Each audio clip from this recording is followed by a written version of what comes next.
Hi guys, welcome back to my channel. I've got a very special guest. I have Shearer, who is the Vice Captain at Airdre. How are you today? Yes, I'm good, thank you. How are you? I'm good. So we'll start off. When did you get into football? My mum says I kicked the ball basically as soon as I could walk. I got into it seriously when I was 12. There wasn't really any other options before that when I was younger, so Who got you into football? just me. I didn't really have any football influences in my life when I was younger. My mum didn't really like football. I just really enjoyed the sport. And then where I grew up, there was always lots of boys out in the street playing football, so I always joined in there. So yeah, that's how I got into it really. Who was a role model you looked up to as a kid? This could be like with playing football or just in life.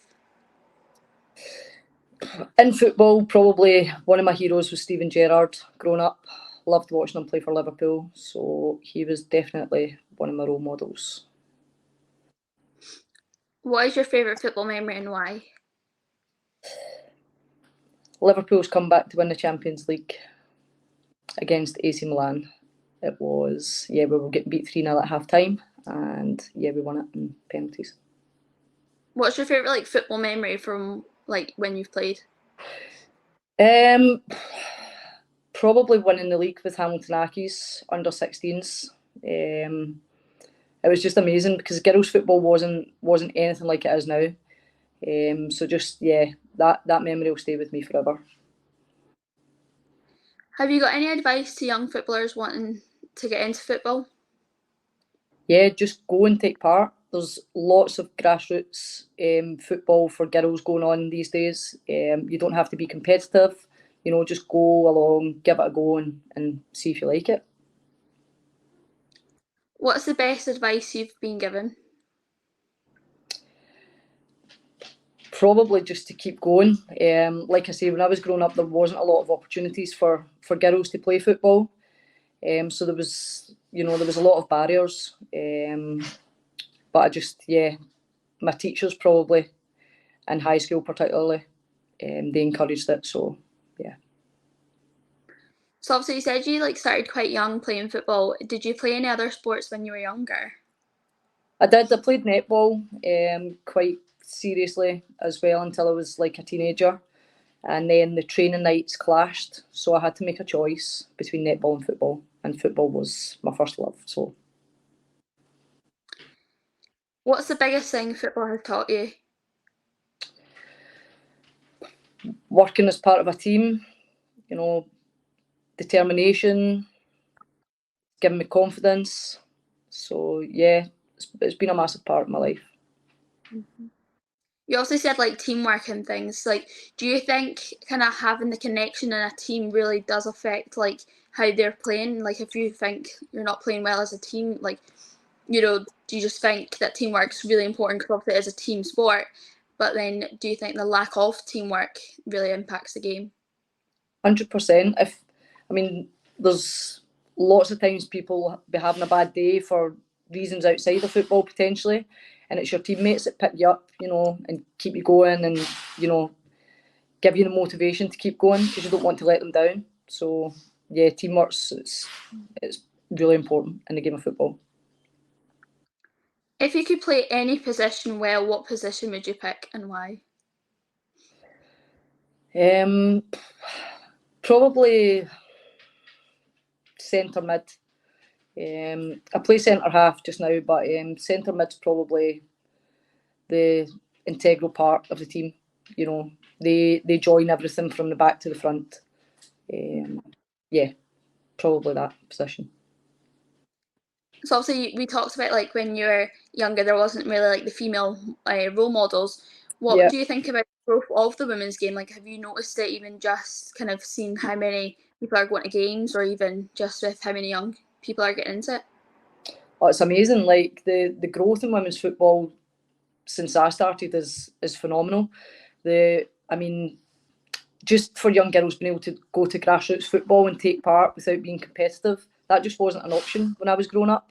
And now there's so many pathways in place for them to, be competitive, become professional. It's absolutely amazing to see. That just wasn't available to me growing up. Is there anything you think more can be done to help grow the women's game? Yeah, I think bringing more female coaches into the game would be beneficial. I think especially as you come into the women's game. For example, I played for a team just after I'd had a baby, so I come back into a different level just to get my match fitness back up. And we had a male coach, and he just did not understand. At half time I was breastfeeding my baby, and he subbed me off because he just had no understanding of that didn't impact me whatsoever. I was literally just feeding my baby. I think even maybe some education to the male coaches that are in the game would be useful as well. Mm-hmm. Do you think with help from the men's team can help with their growth? And if so, have you had that support at Airdre? I think it definitely can. I think it gives you great exposure, especially when it comes to social media.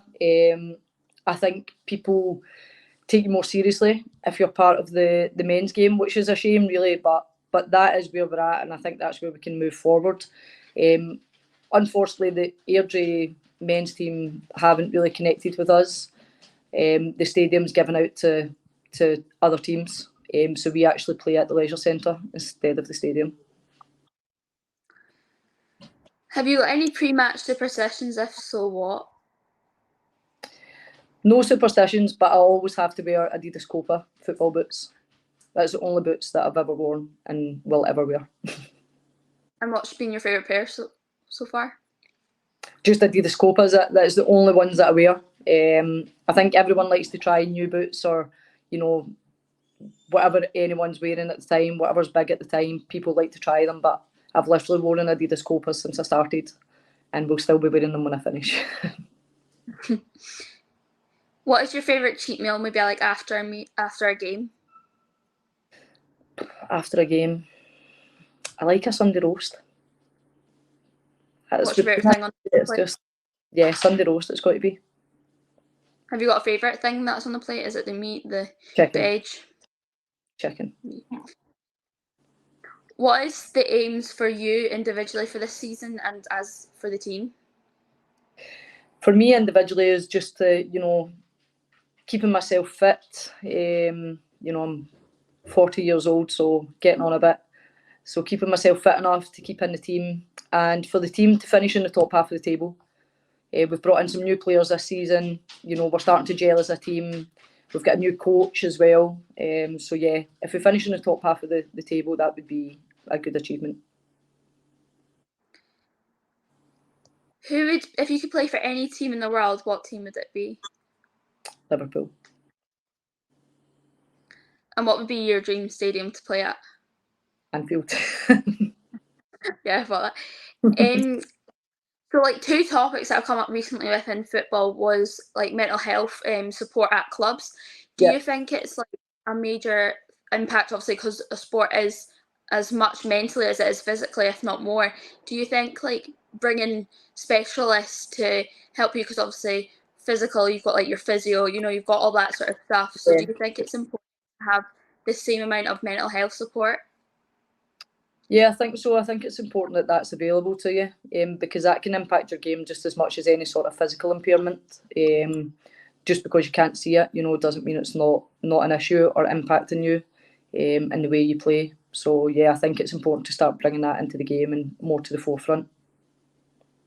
And another thing was ambulances at games or more medical staff. Obviously, there was a game in the SPL 1 where obviously Spartans player went down and was just lying there for 40 minutes. And I've seen it a few times at Meadowbank, for example. Do you think it's important to have not even just ambulances, just the right medical staff at a game, no matter what league it is? Yeah, 100%. The fact that person lay there for 45 minutes, that could lengthen the time that they're out with their injury, could potentially stop them coming back. I think it's really important that medical staff are made available for any serious injuries that happen during a game. The next bit I have is squad questions. So, who would you pick to be on who would you pick to be stranded on a desert island, and who would you not like to be stuck on an island with? Footballer wise, Yeah, in your team. in my team. Oh right, okay. Probably be. I'd probably be stranded with Chloe. She's one of my best mates on the team. And least, that's difficult. Probably the coach, in case he made me do lots of training on my own. Who is the best dressed and worst dressed in the squad? Best dressed probably going to be Sophie. I mean, she's got her hair and makeup done at every training session, every game. So Sophie, and then worst dressed probably be myself. I'm a mum of 2 boys, so I always come last in the house when I'm getting organised. So Who's most likely to be a millionaire and why? probably Terry Louise Deegan's probably most likely to be a millionaire. She's got the chat. She could sell ice to Eskimos, as the saying goes. If you had to swap lives with another player, who would it be and why? Oh, do you know? I'm gonna bow out of that question. I wouldn't swap lives. I love my life. Married. I've got 2 beautiful boys. Still playing football. Yeah, happy life. Who has the best and the worst music taste in the squad? The best music taste. I'm gonna give myself that one. I work as a DJ host at the weekend, so my music taste is very eclectic. And worst music taste is Chloe, I'm afraid. It's very much boom, boom, boom, boom, boom at the weekend.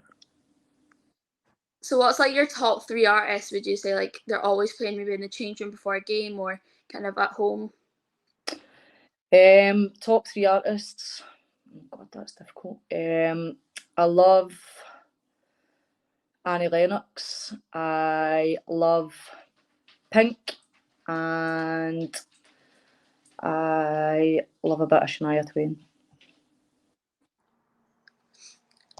So this is like quite a real question, but if you had to pick a 5-a-side with yourself being in that team, what players would you pick? Any league, any male, female, kind of?